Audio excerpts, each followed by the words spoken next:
Assalamualaikum warahmatullahi wabarakatuh. Alhamdulillahirrabbilalamin. Wabihi nasta'in wa ala umri dunya wadin. Wassalamu ala asrofil anbiya'i wal mursalin wa ala alihi wa sahbihi ajmain. Amma ba'du. Pertama-tama, marilah kita panjatkan puji dan syukur kita atas kehadirat Allah Subhanahu wa taala yang telah memberikan kita nikmat serta hidayahnya. Tak lupa, sholawat dan salam marilah kita curahkan kepada junjungan kita, yaitu Nabi besar Muhammad SAW beserta keluarga serta para sahabatnya. Sebelumnya, saya akan memperkenalkan diri. Perkenalkan, saya Intan Aulia dari kelas AK4802 dengan NIM 1040224000115. Pada kesempatan kali ini, saya akan membahas mengenai rukun Islam yang paling utama, yaitu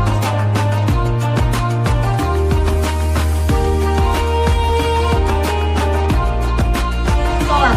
Sholat sebagai ibadah yang diwajibkan 5 kali sehari adalah pilar utama dalam kehidupan seorang muslim.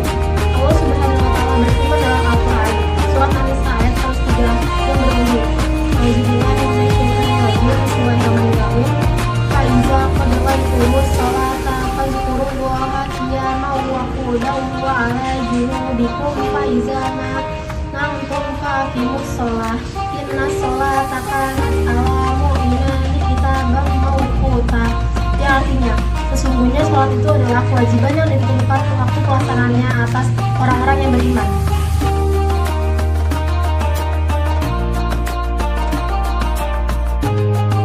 Sholat bukan sekedar rutinitas fisik, melainkan juga sebuah sarana untuk memperbarui hubungan kita dengan Sang Pencipta.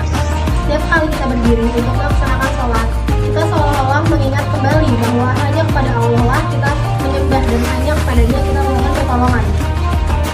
Namun, pertanyaannya adalah, jika kita telah melaksanakan sholat dengan baik, apakah itu cukup untuk menunjukkan bahwa kita adalah pribadi yang baik? Tentu tidak, karena sebagaimana disebutkan dalam banyak ayat, sholat bukan hanya tentang gerakan tubuh kita, tetapi juga tentang dampaknya terhadap perilaku kita sehari-hari. Dalam surat Al-Ankabut ayat 45, Allah berfirman, "Sesungguhnya sholat itu mencegah dari perbuatan keji dan mungkar."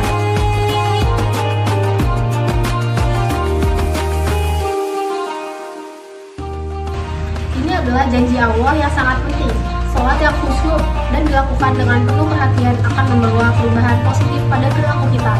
Ketika kita berdiri di hadapan Allah, kita diajarkan untuk menyadari bahwa segala sesuatu yang kita lakukan, baik atau buruk, selalu berada dalam pengawasannya.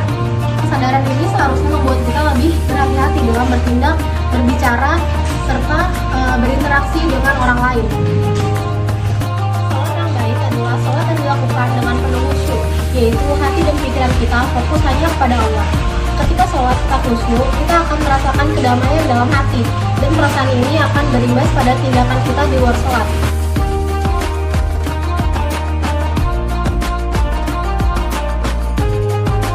Perilaku kita akan mencerminkan ketenangan dan kedamaian yang kita rasakan selama sholat.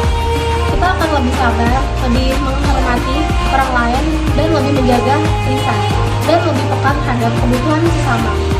Sholat yang baik mengajarkan kita untuk menjaga akhlak. Misalnya, ketika kita membaca doa dalam sholat, kita meminta perlindungan dan godaan dan dari perbuatan buruk. Doa ini seharusnya juga menjadi pengingat untuk kita agar senantiasa menjauhi perbuatan tercela dalam kehidupan nyata. Contoh dari Nabi Muhammad SAW yaitu Nabi Muhammad adalah teladan sempurna bagi kita dalam menjalankan sholat dan menjaga perilaku. Beliau sholat dengan penuh khusyuk, tetapi juga selalu menunjukkan akhlak yang mulia dalam kehidupan sehari-harinya. Rasulullah SAW bersabda, "Sesungguhnya aku diutus untuk menyempurnakan akhlak yang mulia." Hadis riwayat Al-Bukhari.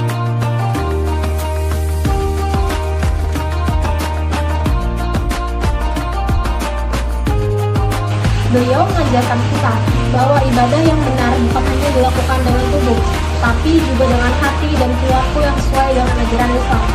Beliau adalah contoh nyata bahwa sholat yang baik berpengaruh besar terhadap kualitas perilaku seorang muslim. Marilah kita semua merenung sejenak, apakah sholat kita telah membimbing kita untuk menjadi pribadi yang lebih baik? Apakah setelah sholat kita merasa terdorong untuk menjadi lebih sabar, lebih jujur, lebih penyayang, dan lebih peduli terhadap sesama? Jika kita merasa sholat kita belum membawa dampak positif dalam perilaku, maka mungkin kita perlu memperbaiki kualitas sholat kita, baik dari segi kualitas maupun keikhlasan dalam melaksanakannya.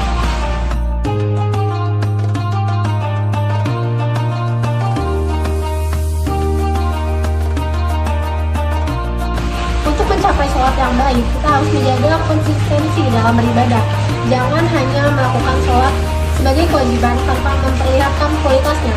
Ada beberapa cara untuk memperbaiki kualitas sholat, antara lain: yang pertama, meningkatkan pemahaman; yang kedua, menghindari tergesa-gesa; yang ketiga, memperbanyak doa dan zikir.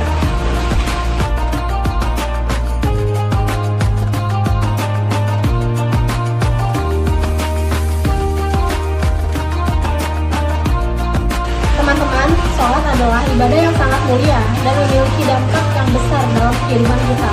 Sholat yang baik akan menghasilkan perilaku yang baik pula. Oleh karena itu, mari kita terus berusaha memperbaiki kualitas sholat kita, agar kita tidak hanya menjadi hamba yang taat kepada Allah, tetapi juga menjadi pribadi yang mulia di hadapan sesama.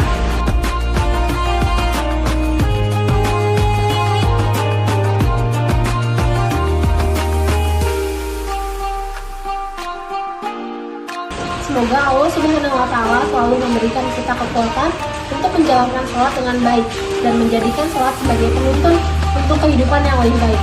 Semoga kita semua menjadi hamba-hamba yang mendapatkan rahmat dan maghfirahnya. Amin. Kurang lebihnya mohon maaf. Wassalamualaikum warahmatullahi wabarakatuh.